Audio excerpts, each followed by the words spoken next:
Look at her. Trixie Mattel, Yes. your holiday sis. Uh-huh. You shared a kiss. We did. We did. She kissed me. And it was nice. I kissed the girl and I liked it. What do you what's your thoughts on Trixie? Do you get to see her? What do you think of what she's doing right now? Have you seen her documentary? No, I did not see a documentary. Oh, yeah. There's a documentary out? The Moving Parts documentary, sweetie. Is it like on Netflix or something? It's coming out to theaters, I believe. What? Yeah. She is doing so many major things. Like, seriously, I love her. I really love her. That is a queen of branding. Mm-hmm. When it comes to this, like, she's no joke. She has taken her opportunity on Drag Race and taken it somewhere else to the next level. And it's inspiring. And me working with her one-on-one during the holiday was amazing. We sat there at lunch and had a good kiki, and we thought we exchanged numbers because we were talking about, oh, we need to exchange numbers, but got lost in conversation and never even exchanged numbers. And then she reached out to me recently on Twitter, and she's like, bitch, I don't have your number. And I was like, oh, we don't. And so she was like, I want to send you something. And I was like, I want to send you something. And it actually was her makeup and then my makeup. And, you know, she's just a really class act. She's a class act. Hands down, one of my favorite queens that's been on the show. Now, in her new movie, they show the whole behind-the-scenes drama of what happened with her and Katya last year. What were your thoughts on that whole situation when it happened? You know what? I really didn't get involved because, you know, what happens on social media is not always what is truth. And so what I was hearing and stuff, I didn't know if it was truth. And of course, me and her didn't have numbers, so we couldn't, Right. you know, communicate with each other. But, you know, I'm happy that whatever happened, it got resolved and they're back in a good space. Yeah. Because they're a good pair. They are, classic duo. Yeah. Look at her. Silky, sweetie, a new Silky. WeHo resident, a new WeHo Yes, queen. she just recently moved here. Yeah. Have you gotten to hang out? Yeah, we have Because same. you have the same management, we have same right? management. Because I met Raja and Silky same time with your manager, yeah. I met Silky right before the show, and knew. I was like, okay, I have a feeling that this girl's probably going to be someone that goes far in the show because she has a big personality. She sure does.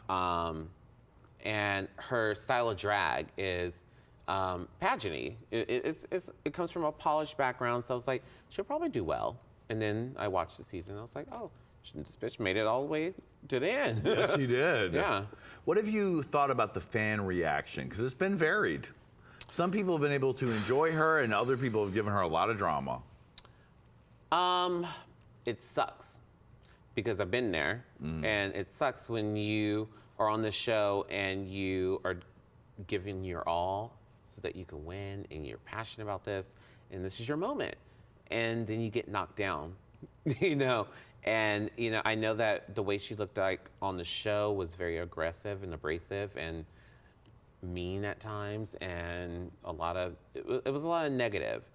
Even though she is a nice person, I felt bad because, you know, like I said before, we're people, we're human, and we f up, you know. And I feel, you know, she f up, and hopefully she grows as a person because she is young, and maybe this will all turn around for her because no one deserves to have a lot of hate thrown at them. Do you think she was guilty of trying to produce herself? And did you find people on your season doing that? Yes. Yeah. Yes. Yeah. I feel sometimes people are not being genuine. Especially when it comes to the show, they're not being genuine and not being their authentic self. They're doing what they can do for camera time and to pull focus. And unfortunately, when you're doing that, you know, it could come across as abrasive and it could come across as negative. And I think she is one of those girls who tried to overproduce themselves because they wanted to give to the camera and into the show, right? And just not give them, you know, and just let that speak. So I think she fell. I think she fell victim to that. Well, not victim to that. I think she played into that and thought that would be a strength for her. But for the viewers at home, it was not well received. Ay, it ain't easy to be on Drag Race. It ain't easy to be on Drag Race. No, it's not. It's like you're damned if you do or you're damned if you don't. You have to navigate so many things. If you don't do too much, you know, right, you then might people go ask you home. questions. Would you do more? You know, or if you do too much, you know, people might hate you. You know, it sucks. You know, but it's the risk that we take. Right. Look at her. Oh, Morgan. My queen, you always will look at when you come to this show. Now, since we last had you here together, or has had you guys here individually, she was back on All Stars. Yes. You went on Drag Race. Yes. Oh yeah. Has that A lot made has you? changed since we were both here. What's your status with Morgan? What's the experience that you guys have shared like? How did she feel about All Stars? How did she feel about you on Drag Race? Funny thing about that, we were actually talking about it last night. Her and Angina were like, God, you kept being on Drag Race so tight-lipped. You didn't. And she was like, yeah, Mayhem never said anything to me. We've been best friends for 19 years, and I did not tell anyone that I got on Drag Race because I was terrified that I would f up my opportunity. So I didn't tell my best friend, and she didn't tell me when she got on Drag Race too. Right, so we remember that from this show, yeah. I was like, there you go, right back at you. And then when she got on All Stars, she didn't tell me. I figured that she got on because of the way she was acting at that time. Which was like what? Crazy? Stressed out? No, I know when she's stressed, and that's when she's quiet. And we all know Morgan has a mouth on her. And so she was just quiet and distant. So I was like, you know, I think she's trying to focus on doing this, and because this was her opportunity. Because especially being a queen from so far back, right? This season 2, like this was her opportunity to get reemerged into this fan base that's new and different, and hopefully boost her career.